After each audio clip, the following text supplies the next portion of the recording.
Hello, CAP Blogs and Reviews here. This is going to be my first vlog, so I guess I should have a short introduction of myself before cutting to the chase. My name is really Sierra A. Parmley, and that is why there's a CAP in my name. This is my my third YouTube account, where basically I'm going to start posting a bunch of vlogs and reviews, as the name says.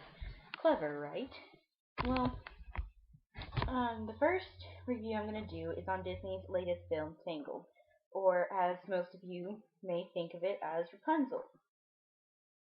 I just got back from the movie theater about 30 minutes ago from seeing it, and I guess that was one of the reasons I got inspired to start some blogging and reviewing. It was just that little push I needed to get off of my feet and start doing some of this. So, first off, I would like to say that this was a classic Disney movie. Girl wanting to live her dream meets guy, and of course, they fall in love. But there are plenty of in-between scenes to keep you entertained throughout the movie, even though it just has the same basic story plot that every Disney movie has. I would like to say now, before I go any further, to warn you that there may be spoilers in this review. So if you don't want bits and pieces of the movie ruined for you, then you should stop here. The first thing I want to cover is the animation. Personally, I thought it was beautiful, especially Rapunzel's hair. I don't know if most of you realize this, but computer graphic hair is one of the most difficult things to pull off, and she had 70 feet of it. I will say that there were a few parts that slipped me up because it seemed like her hair had gotten much shorter than it was before, but it was something that you would only see if you were really paying close attention, and I do tend to pay close attention to a lot of movies. One thing that ultimately shocked me in the movie was that there was an underwater scene. Not too long ago, I was watching some outtakes from the Incredibles movie, and one of the animators said that they had one of the animations that they had left out of the Incredibles movie was the mother and the kids being underwater after the plane crash. The reason behind this, as the commentator said, was because the hair was too difficult to create underwater. They claimed there was too much movement involved in it, which is very difficult because you have so many strands that you have to make for the computer graphics, and it just doesn't always end up looking real or right.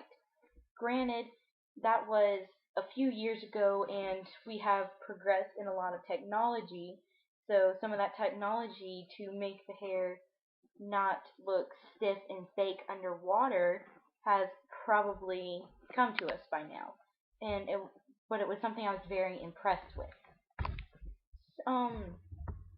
I really liked the characters in this movie.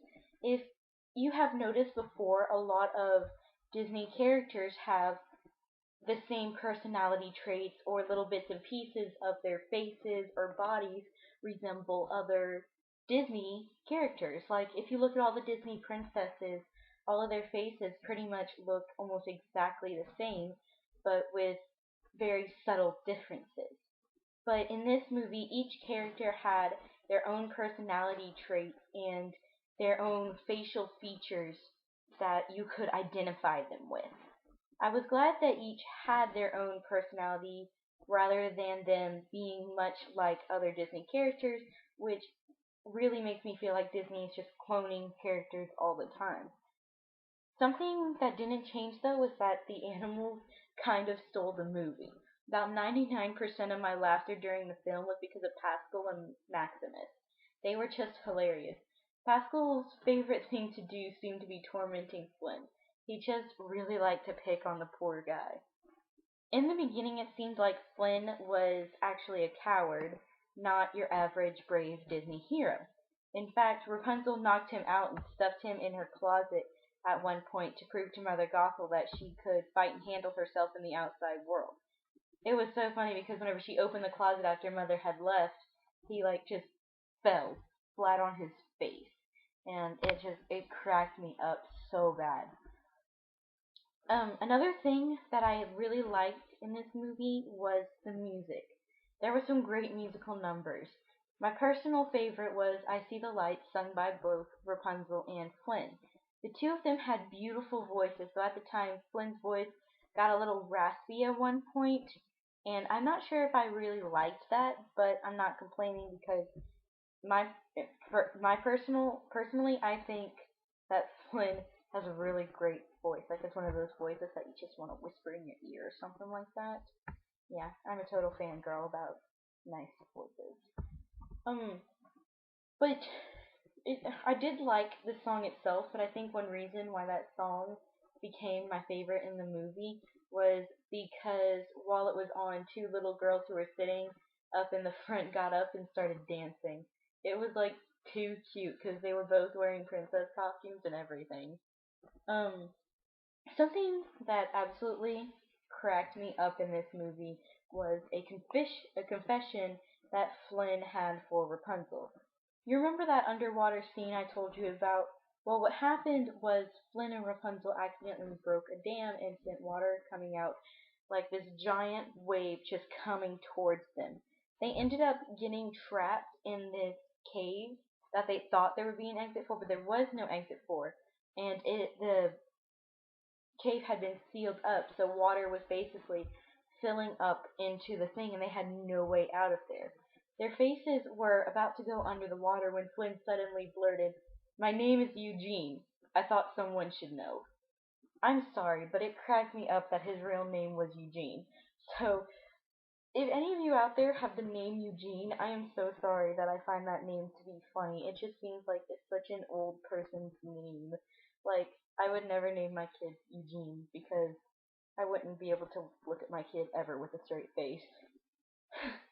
So, out of all the good things I have to say about the movie, I do have one thing I was not happy with, which was the ending of the movie. I felt like it moved too fast. Like there should have been more to fighting Mother Gothel. It's not like I was expecting flames to shoot out of her mouth like some wicked dragon lady, but I did expect more. I don't know, maybe I'm just a hopeless romantic who wanted more Flynn Rapunzel kissing action, or even to see their actual wedding, but it didn't happen and I'm not part of the animation crew, so I can't change it. So that's all I really have to say right now about Tangled. So, I would definitely give this movie 4 out of 5 stars as far as Disney films go. Now, it's definitely not up there with classics like The Lion King or Bambi or anything like that, but it was a really great movie, and I definitely think it would be worth your money to go see it, especially with your family or friends. My question this week is, if you have seen Tangled, what do you think about it? Did you like it? And if you could, what would you change about it? Please answer these questions in the comments below. And have a nice day. I guess I'll see you next week.